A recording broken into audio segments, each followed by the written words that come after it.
Hey everyone, it's Ogbajaj here again. Welcome back to Let's Play Ghost Trick. What happened was, basically, I made my way to the other side of the room and a phone call happened. So, you didn't miss basically anything at all between the last part and this part. Last time on Ghost Trick, we putzed around a bit with the phone lines. We managed to end up in this particular office, and then we got a bit stuck. So, I'm glad that I've made my way out of being stuck pretty quickly. Let's see what this phone call is. It's Lynne! Hello? Lynne! I'm sorry, I don't have much time. Please let me talk to him. I'm sorry, Detective. I can't do that tonight. You can't, but you always let me talk to him before. Well, the telephone room is already reserved, that's why. Oh. By the way, is something going on with you tonight? What? Why'd you ask? I got a call from one of the other detectives a minute ago asking about you. Oh, really? Well, I don't think it's anything important. Officer Bailey? Do you think you could keep this cautious between us? Even if only for tonight? Well, Oh! Well, I gotta go. I'll call again tomorrow.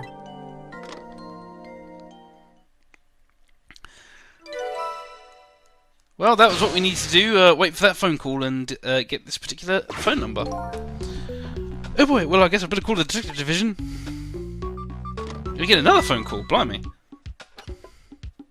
Hold on there, Bailey. What? Don't tell me you're going to report that call from Lynne. What else can I do? It's my duty. Just write it down on one of your important to-do lists, and then we can write it up for you and throw it away. You mean you want me to keep quiet about it? Well, isn't that what she asked you to do? Were you listening in? Well, yes, but tonight is kind of a special case for us. Can't you make a special exception for my Lynne, too? Ah, special case, huh? Alright, you win.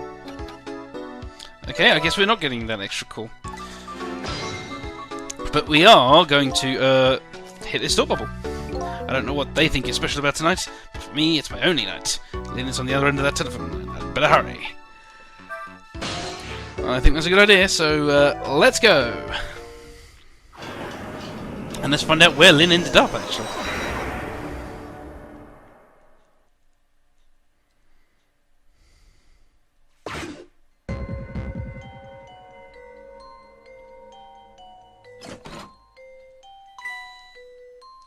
Well, that doesn't look good, does it?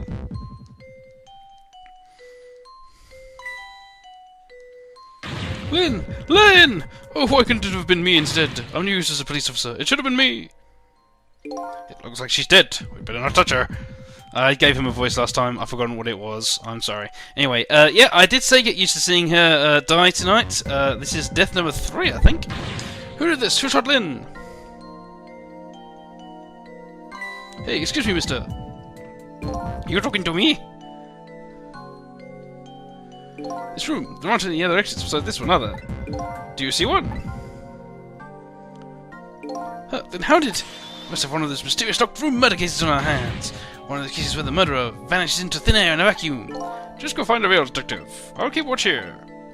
Yes, sir.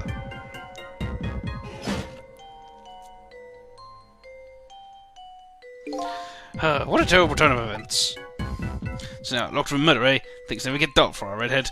I know of a certain inspector who might dance around at the thought of a mystery. But no mysteries for me. But I can rewind and talk to the victim herself. Guess it's time to go back and see the truth behind this murder with my own eyes. Good idea. If we can reach her. Luckily, this lamp here lets us reach her. Haha! I died again! I thought you'd be a little more grave under the circumstances. Yeah, well, this is the third time. After all, it's scary what a girl can get used to, don't you think? Frankly, the way her mind works is a heck of a lot scarier to me. So what happened this time? Who shot you? I don't know. What? I'd like to know myself. Who could have done it? Who shot me? What are you asking me for? Oh boy, I guess I just have to go and find out myself. Okay, you just go do that. Hurry along now. I get a distinct impression I'm being used here. Okay, looks like it's time to go back. Back to 4 minutes before your death. Let's go. No point in ending an episode on the rewind this time. Unless you want a 5-minute episode, but I don't. 4 minutes before death. Maintenance building basement. Another convenient call hang-up right as we go into the death sequence. And there's our pigeon man with his lantern. How long has it been since I locked this room up in darkness? I once thought the truth could be discovered in darkness. Maybe it was just that the time wasn't ripe.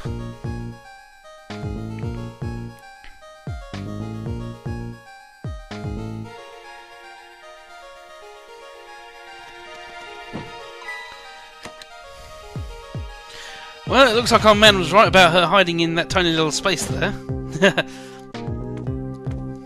She really is that slim. Oh, a phone call! Down the banister he slides. Even for half a staircase to slide down that banister. That is dedication to banister sliding.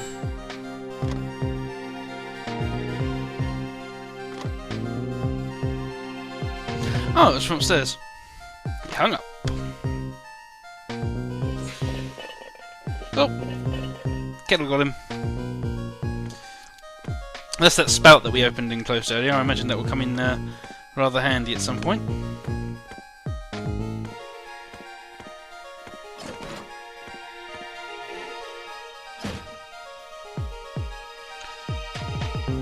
Uncomes the light, and then yeah, this happens.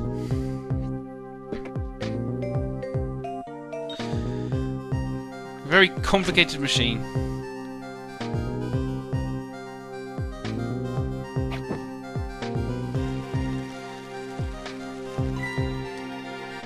Which then shoots her. Yeah. A murder machine. Which then also erases all of the evidence. That's a very handy machine there. So that's the truth behind unlocked room murder. So the murderer was a mechanical murder machine. Murder machine. That's how I just described it. When I came to the room, it was pitch dark, so I turned on the light. That must have been what set it off. The murder machine, I mean. Can you please stop repeating the words murder machine? That old pigeon guy must have made it, but why? What could be the meaning behind this weird room? Anyway, you'll have to find some way to stop that creepy machine. Once Cupid fires this arrow, it's all over. Indeed.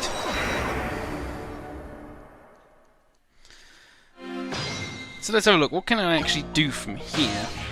I can't really get anywhere. So the only place I can really get to from here are going to be his lamp and the phone. Not much in this half of the room. So I guess let's hitch a ride on his lamp when it comes along. Oh, after this. You know what, Cecil? I think this death might be easier to prevent than the others. Why is that? You know, because the murderer is mechanical. She has a point. I can't manipulate living creatures, but I can manipulate this machine. Now I just got to figure out how to stop it. When the 4 minutes ago me turns on the light, that's when the murder machine is set in motion. Apparently, it looks like the key to solving this one is understanding this Rube Goldberg machine. Can I get to the lantern from here? Not quite.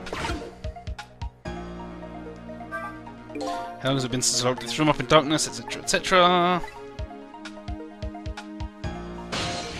Can I get over to there from here? No, not quite. I'm pretty sure that's deliberate. It makes you go around the long way. Can't quite reach the phone. That's obviously the route we're going to have to take, is via the phone. There we go. Let's just wait here until we can get back to upstairs.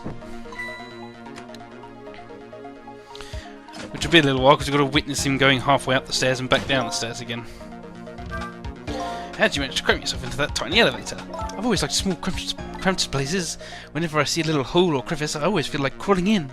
The place I feel most at home is that space between my bed and the wall. Yeah, I guess I can understand that. Ah, we're birds of a feather. We should get together and talk about it sometime. Talk about hiding in small spaces. Okay then. Anyway, here comes the phone call that we actually needed.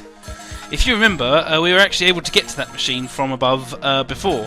We were able to get to the ball that's hanging there on the light. So... Oh, is this Superintendent? I'm so glad. I thought I was all alone. Let's go there. Not very far, but we needed the phone line to do it. Of course, that little animation implies we're going across the entire city to travel, you know, just across the other room. He hung up. Okay, well, I think step one is saving this guy's backside from being burned.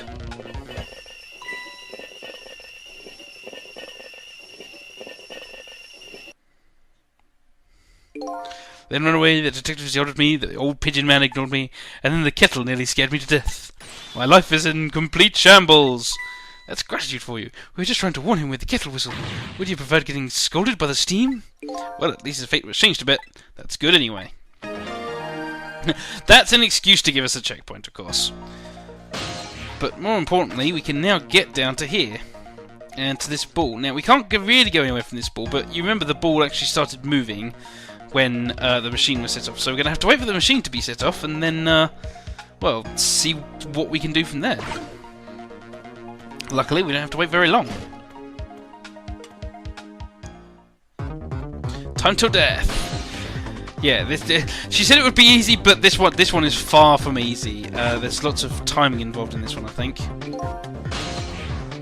Can't get anywhere from this side. I think we're going to have to wait till it's on the other side. Oh, come on. There we go. I think... Now, hold on, what does that do? We can move this hoist so we can open this toolbox. Let's hit this thought bubble first. There it goes, the murder machine has started. And if the whole thing plays out, that gun on the wall will go off. Before that happens, it's up to me to use my ghost tricks. There must be some way to disrupt this domino effect. You just have to find it. Here it goes. Okay, let's open this up. What does that do? That moves the bowling ball over there, which swings the shovel around. But it looks like we did that a little too early. So let's go back to the fate change. It looks like we're going to have to hit the ball there with the shovel. That's my guess, by which I mean that's my half-remembered way of doing it. So let's do that. Then we have to wait for the ball again. Lynne conveniently walks in and turns the light on for us straight away.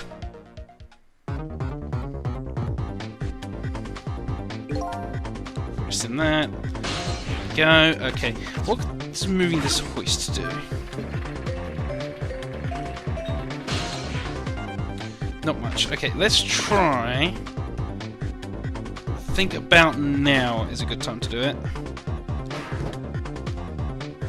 No.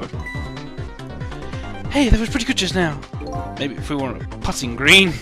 Well, with a swing like that, maybe we could put it to some use here. Good thinking. I just might be able to use this trick somehow. If I could change the path the ball takes. That's great and all, but it looks like we're all out of time this time around. Yeah, we pretty much are.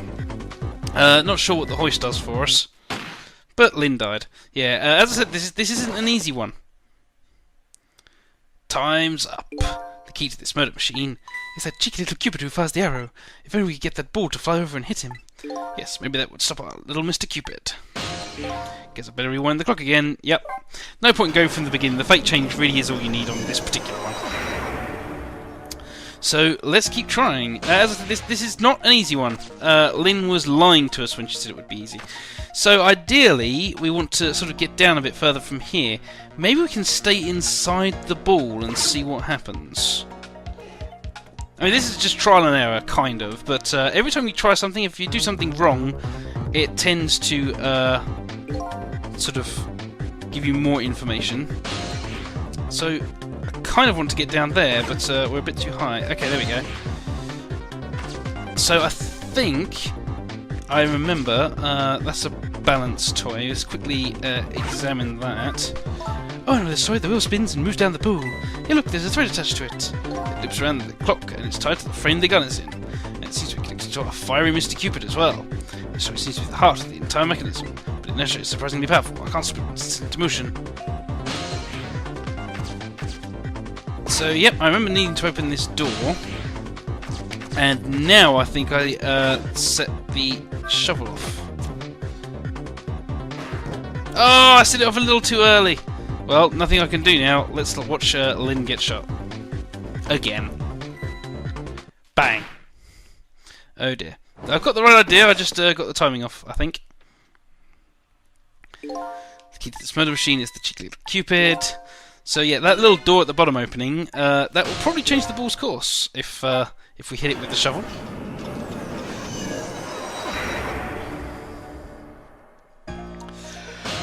So let's try again. Of course, if you do neglect to make your way into the ball, you kind of screw yourself out of being able to get anywhere. So don't do that. Well, that was well timed of me.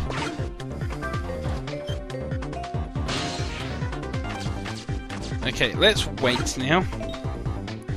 Ideally, we'll hit it just as the ball drops off there. Whoop-pow.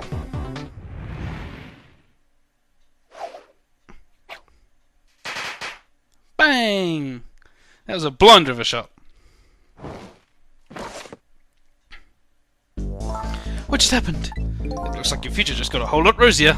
Your death has been erased again. Thank you. You kept your promise, didn't you, Sizzle? My promise? You said I'd see you again if I died. I don't remember making any promises. It's all for my own benefit anyway.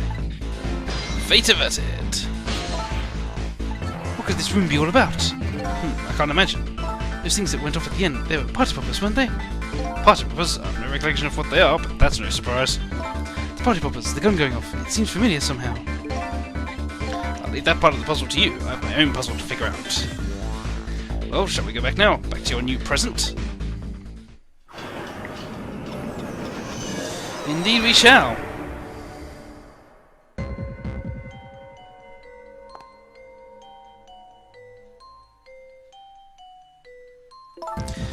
Sizzle, are you there? Lynne is talking to me? If you're there, could you say something? If you're not there, I guess I'm just a weird girl who talks to herself. Well, you are kind of a weird girl whether you talk to yourself or not. Ooh, burn! Anyway, yes, we are here, so next time on Ghost Trick, we're going to talk to Lynne, because she appears to have a core now. So, see you then, and bye-bye.